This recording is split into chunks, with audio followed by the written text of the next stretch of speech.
తాజా అంశాన్ని చూస్తున్నాం. వైసీపీ నేత కాకాణి గోవర్ధన్ రెడ్డికి పోలీసులు లుకౌట్ నోటీసులు జారీ చేశారు. ఇక మరింత సమాచారం మా ప్రతినిధి రాజారావును అడిగి తెలుసుకుందాం. రాజారావు, చెప్పండి, కాకాణికి పోలీసులు లుకౌట్ నోటీసులు ఇవ్వడంపై మీ వద్ద ఉన్న సమాచారం ఏంటి? నరేష, గత 12 రోజులుగా మాజీ మంత్రి కాకాణి నోటీసులు ఇచ్చారు విచారణకు రావాలని. నెల్లూరు డిఎస్పీ రూరల్ కార్యాలయానికి రావాలని చెప్పి పోలీసులు కూడా 3 సార్లు నోటీసులు ఇచ్చినప్పుడు కూడా మాజీ మంత్రి కాకాణి స్పందించలేదు. ఆయన A4 నిందితుడిగా ఉన్నారు. దీంట్లో ఈ కేసు క్వార్జ్ కేసుకు సంబంధించి బ్లాస్టింగ్ పదార్థాలకు సంబంధించి వీటి మీద కేసులున్నాయి. అదేవిధంగా అట్రాసిటీ యాక్ట్ కూడా నమోదైంది. అదేవిధంగా మరొకటి పోలీసులను కాకిలు బట్టలు కూడా తీసి అది వైసీపీ అధికారంలోకి వస్తే తరిమి కొడతామని చెప్పి కూడా కొన్ని స్టేట్మెంట్ ఇచ్చి వాటి మీద కూడా ఒక కేసు నమోదైంది. దాదాపు 3 కేసులు నమోదైనాయి. వీటి మీద ప్రధానంగా ఈ క్వార్జ్ కేసు మీద విచారణ రావాలని చెప్పి మొదటిగా జరిగిపోయింది గత ఆదివారం. ఇంటి దగ్గర లేకపోవడం, అదేవిధంగా హైదరాబాద్ లో 2 సార్లు నోటీస్ ఇచ్చినప్పటికి కూడా మాజీ మంత్రి కాకాణి లేకుండానే వాళ్ళ ఇంటి దగ్గర నోటీసులు ఇవ్వడం అనేది జరిగింది. అయితే విచారణకు రాకపోవడంతో ఇప్పుడు హైకోర్టులో కూడా బెయిల్ కి పిటిషన్ కి ప్రయత్నం చేశారు. నిన్న తిరస్కరించడం కూడా జరిగింది. ఈ క్వాష్ పిటిషన్ పై కూడా విచారణ 2 వారాలకు వాయిదా వేయడం జరిగింది.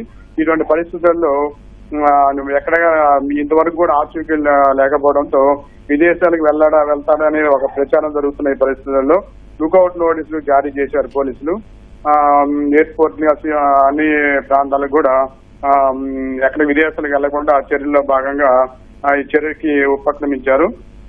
అయితే ఇంతవరకు ఎటువంటి ఫోన్ లో కూడా ఆయన నుంచి ఎటువంటి సమాచారం లేకపోవడం, ఎక్కడ ఉన్నారో తెలియకపోవడంతో పోలీసులు జిల్లా ఎస్పీ కృష్ణకాంత్ ఆధ్వర్యంలో 6 బృందాలు రాష్ట్రంలో పలు ప్రాంతాల్లో గాలింపు చర్యలని చేపట్టాయి.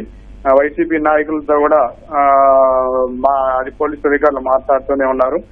ప్రధానంగా హైదరాబాద్ లోనే ఉండి ఉండొచ్చు అనేది సమాచారం.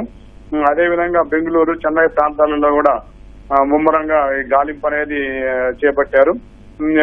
బెయిల్ వస్తే రావాలనేది గత 2 రోజులుగా కూడా వైసీపీ వర్గాలు చెప్తున్న పరిస్థితి. ఇటువంటి పరిస్థితులలో ఇంతవరకు కూడా ఎటువంటి సమాచారం లేకపోవడంతో పోలీసులు ఇటువంటి చర్యలకి కొంచెం వేగంగా కూడా పోలీసులు స్పందిస్తారు. అరెస్టు చేసేందుకు కూడా ఉన్నత స్థాయి అధికారులు కూడా నుంచి కూడా ఆదేశాలు రావడంతో ఇన్ని రోజులైనా కూడా దాదాపు ఫిబ్రవరి 16న దీనికి సంబంధించి కేసు అనేది నమోదైంది.